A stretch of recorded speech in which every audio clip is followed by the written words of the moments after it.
Hello, today we're going to be having a look at the Theocrat class, as represented here today by Nomlic Trismegistus, a goblin in the clouds. You see him here, in his capital city of Rames, in the little blighted mushroom swamps.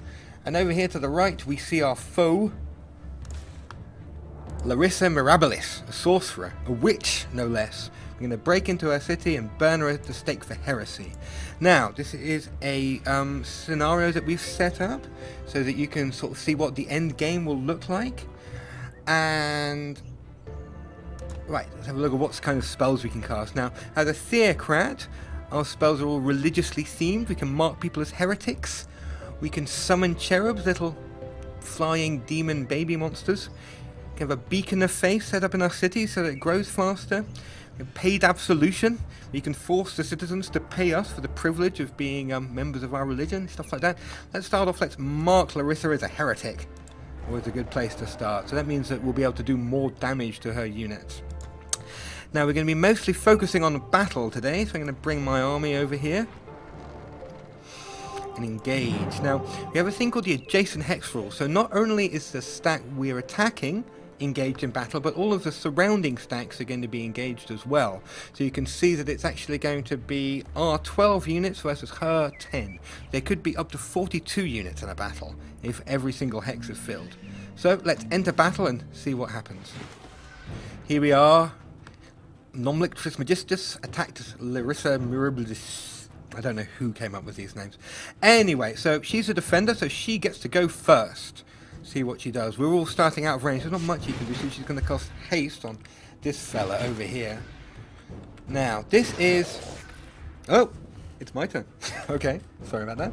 Okay, this is an Eldritch Horror. This is the most powerful unit that a sorcerer can summon, and it's a nightmare. It is a heretic, since Mark is a heretic, we just course, but it also has haste, meaning it can move twice as far. It has shock breath, so it's essentially a dragon breath weapon attack, but with lightning. It does spirit damage and blight damage, and worst of all, it's immune to both blight damage and spirit damage, which is a problem since goblins do blight damage and Theocrats do spirit damage. But we'll sort it out somehow. She's also got some apprentices here. They are the normal sorcerer unit, those little mini wizards. You can fairy fire, throw lightning bolts at us from the walls, can dispel magic. You also got some archers, and these guys, phantasm warriors. They're a mid-level sorcerer summon. They're very tough, doing a fairly nice amount of damage. They have the chance to shock the target so that when they hit people, the target is stunned and doesn't move as fast. Okay, now what are we going to do? What have we got? Okay, we have these guys, Goblin Crusaders. They're the best. Look at them, hiding behind the little shields. These are tier 2 infantry. Then we have these guys, Flying Goblins, the Exalted. They're tier 3. They can sweep over the walls and hopefully get into the enemy's face before their arrows can do too much damage to us.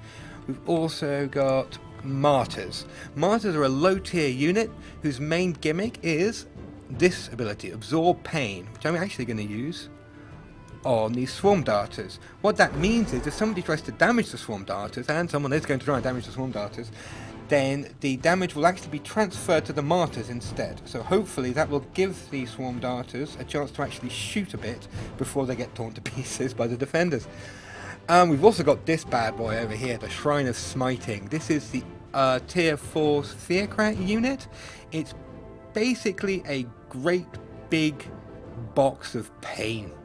Has this ability, Smiting Prayer Bolts, which does more damage depending on the more devout units we have on the field.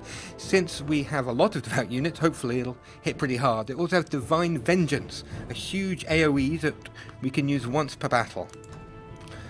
Now, first things first, let's do some magic. Now, this spell here, Holy War, poor old Trismegistus, what's his name? Nomlic.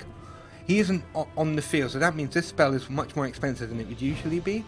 But we're going to cast it anyway. Holy War gives plus 10 damage to all the melee attacks of our unit, so hopefully that'll really give us a bit of an edge. There it goes. This thing's all sort of glowing and golden. The glowing glow of impending doom for Larissa. So right, let's advance. These guys are going to stand here, hide behind here. I don't think they can get into attack range yet, so have to wait for next turn. These guys are martyrs. Let's bring them over. What would be nice if we could use them to protect these exalted guys. So fly these guys over here. Now, if we want to speed things up, we can right-click. Makes the current action run a bit faster. Use absorb pain on them, so hopefully they'll last a bit longer as well. Our catapult can try and begin to work on the front door. Knock it down.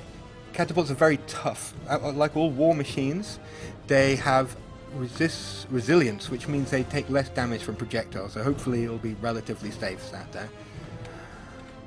And we have our evangelists. Evangelists are Theocrat support units. Among the tricks they can do is healing and touch of faith. Touch of faith boosts the unit's resistance, which makes it take less damage from elemental attacks. So once again we'll cast it on these guys. Let's have a feeling the AI is going to try and pick on them. Who else have we got? The Exalted. Okay, well, we're waiting over there for now. More Exalted. Now these guys are flying, so they can just fly over the walls. They can hide over here and hopefully sweep over the walls without taking too much arrow fire. Goblin Crusaders over here. We've got another... Take another camera view so we can actually see them. Martyr here. He's going to use his absorb pain on these Crusaders. Now, Crusaders are infantry. What that means is they have little ladders so they can scale the walls. They're very vulnerable when they're doing so, but hopefully some of them will survive enough to actually get off an attack. Move these guys forward. We've moved everyone that we want to move. Is that right? Yep. Okay, over to you, Larissa. Do your worst. What's he gonna do? Chain lightning. Ouch. Oh, where are you going? He's gonna... What are you shooting at? Can't even see what you hit. Oh, you're just shooting at my trebuchet. Didn't do very much. And they're taking pot shots at my priests. Hopefully we'll be okay. I suppose, yeah, that's one way of absorbing pain, is to stand next to the unit and get shot instead of the unit. Not quite how I intended it, but we live and learn. Doesn't look like my trebuchet is going to last much longer either. Poor Crusaders. Taking those guys. Now, fortunately they're protected by the martyrs. Now, hopefully we'll have just enough time to knock the wall down before my trebuchet gets torn to bits.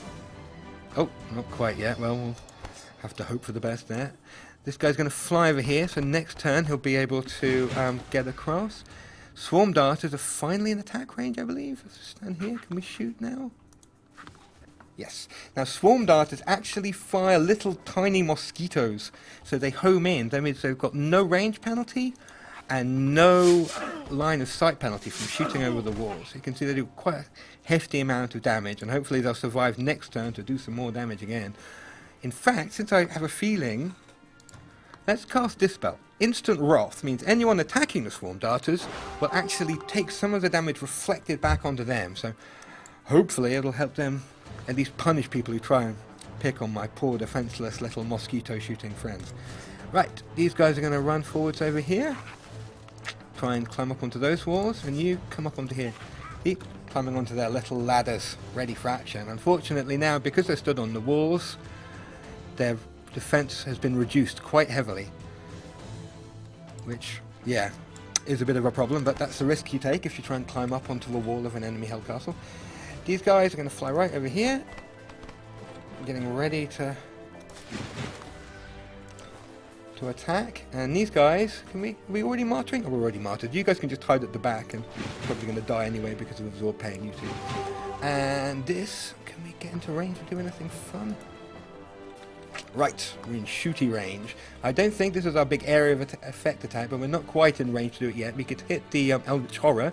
It looks like we'd also blow up our own trebuchet, and we don't really want to do that.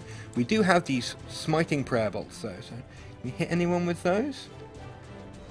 Let's kill these archers. I'm sure we can get them. Yep, there they go. And who else have we got? The evangelists, poor guys. Priest, healer, heal thyself. Heal thyself. And the martyrs. There we go.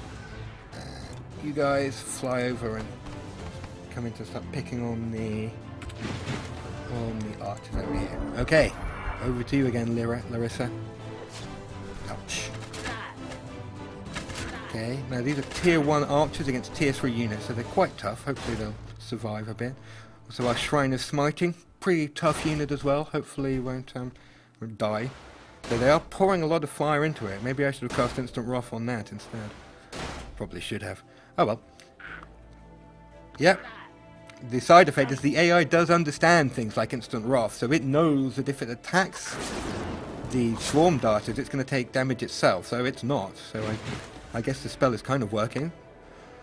Oh, what are you up to, Mr. Eldritch Horror? Sort of slowly floating now. Normally he wouldn't be able to move that fast, but Larissa did cast haste on him, so yeah. He's quite a mobile demonic entity from beyond the grave. Now, these guys are flying over here. Guard. And the trebuchet finally gets to knock the door down. Hurrah! Leaving the way open. What is this door made of? It's tough, isn't it? How many hit points have they got there? 3. Pfft. Oh well. Time for our next trick. The Shrine of Smiting has Divine Vengeance. 10 fire and 20 lightning damage to everyone within range who's not devout. So let's use it to blast these guys apart. Gotcha. Unfortunately, it's only used once per battle, but you can see it's always a very effective attack. Swarm darters, who miraculously are still alive, can start dishing out more pain over here to these apprentices, who are also quite tough units. Crusaders up, climbing up onto the walls. What's going on over here? Now, here we have a bit of a problem. The Exalted have blocked off our Crusaders. The Crusaders can't get off the wall because the Exalted are in the way. Not very good planning on my part. Unfortunately, that means these guys are going to have to take an attack of opportunity from these Phantasm Warriors. But I don't really see a way around. Oh, I do. I can flank them. Now, the Phantasm Warriors can only do an attack of opportunity on these guys if they're facing them. If we run up behind them and make them turn around, like we're doing... Oh, or we could just kill them. That works too. Anyway, we'll fly over here. Start hitting these guys. I was trying to be all clever there. It shows me. That's why I just kill things. This is what we get. Anyway, okay, so the Crusaders can hopefully finish off these guys. Nope. Yeah, Phantasm Warriors have the ethereal ability, I believe. No, incorporeal, that's how it's called. Gives them 60% physical protection, making them very tough to kill. So they're the tanks in the Sorcerer's army. What are our martyrs doing? Martyrs are kind of over here, so they can kind of run forward. Can you hit anyone with a rock? David and Goliath? No? Okay. Let's hide here. What else have we got? These guys might as well try and bring in some fire support. Can they do anything? Over here, in range to maybe convert the enemy? Nope, nothing in range. So yeah, just block. What else we got? More martyrs, more rocks, and yep, we're out of units. Can we any spells we can cast? Nope, we're out of casting points as well. So over to you, Larissa. See what she's going to do. But oof, there goes my trebuchet. And here comes this guy. It's not going to be pretty. Ouch! Haha! Instant wrath. Did 11 damage back. Oh, and it gets healed by the apprentice. The apprentice, for the sorcerer, one of his main jobs is to follow the sorcerer's armies around and use healing abilities. Its healing ability only works on the summoned units, but sorcerer armies tend to have a lot of summoned units, so they tend to synergize quite well with each other. But yeah, we're getting there. We're getting there. Right now. This guy is still a very big problem. We've got a bunch of units, but the Eldritch Horror is a terrifying, terrifying beast. And really, the safest thing to do is to shoot it with ranged attacks. Ranged attacks that we don't really have. So, okay. First things first. Let's kill the apprentices. Get those out of our faces. You're dead. Right. They're quite squishy units, so it doesn't take much to take them down. Right, should we shoot Larissa or should we rain fire? We really can't do much damage. Maybe we can sort of do a bit more damage to those apprentices. Trying to shoot through the walls, never that good an idea, but Yeah, so we can attack with the Crusaders, but the Crusaders, yeah, aren't going to be doing much back. Eldritch Horrors, immune to blight damage. Thanks. At least we can kill the apprentices. Yep, kill the apprentices. And what can we do? Tier 4 units are the most powerful units in the game, and these Eldritch Horrors are certainly living up to their reputation. And yeah, this poor old Crusader. Is he going to be sacrificed for the cause? Don't really see any other option for the poor guy. So I hit him, I do 8 to 12 damage. He hits me back, does 10 to 14 damage. And he has the Fearsome ability, which means I have to roll a save, otherwise I'll panic and run away like a little girl. Oh, or I'll just die. Okay, anything else? Can we throw a rock at him? No, we're not even ranged to throw rocks. Are you in range to throw rocks? Yay! Suck rock. David and Goliath. Ha! 2 damage. And Crusaders, you can finish with you. Moved. Everyone's moved. So Larissa's last stand. Just her and her Eldritch Abomination. She's chucking lightning bolts. She's, because of the test scenario, she's still... Oh, she's leveled up. She's level 2 now. Oh, and Larissa has officially decided there's no point in staying behind the walls anymore. The AO has decided this because she's realised that, well, I'm entirely behind the walls and there's no defensive advantage to using it anymore, so she's decided to come out and play. Now, goodbye, Larissa. It's time for your wicked, heretical ways to you to finally pay the price. Off you go. Blasted off into orbit. And then, Shrine of Smiting versus Eldritch Horror. Who will win? I'll give you a clue. It's the Eldritch Horror. The Shrine of Smiting's main damage is Spirit, and unfortunately the Eldritch Horror is immune to that. So, anything else we can do? Just have to close it down and, like, in the best tradition of religious fanatics, we are simply going to have to drown it in the blood of the righteous warriors and hope that in the end we win. We'll get him in the end, somehow. More rocks? We have more rocks? Who are you? You're a martyr. More rocks! Flanking attack with rocks? Oh wow! Actually, quite a heavy hitter if it's not hiding behind the wall. It really is becoming a David and Goliath moment. Maybe we should have just brought martyrs, left everyone else behind. Just drown the enemy in a sea of pebbles. Okay. Let's see what this guy can do. Ouch. Oh, they got my martyrs. Well, they at least had a go before they got blown to bits by the electrical spewing demon monster thing. Oh, and he's put himself in a spot where I can only melee attack him from one place at once. What a dick. This guy is way more hassle than he's worth. Kill him. Okay, how much damage has he got left? He's got 23 hit points. Shrine of Smiting. Smite! 2 hit points. Ugh. This is not pretty. Okay, I'm not supposed to show you this, but Shrines of Smiting can float, which means they can float over walls. Now, this isn't a final animation, so I apologise for how ugly this looks. Plop. Right, point blank range. Die! Nope, Goblin Exalted. Can't get to him because he's hiding on top of the walls and there's nowhere to stand. I can't hit him. Damn you AI. I've been outsmarted by my own AI. Okay, he's too clever for me. I think we're going to get him now. We're going to get him. Yes! Lone Crusader. Stabs him, takes him down, and that was the end of Larissa Mirabilis.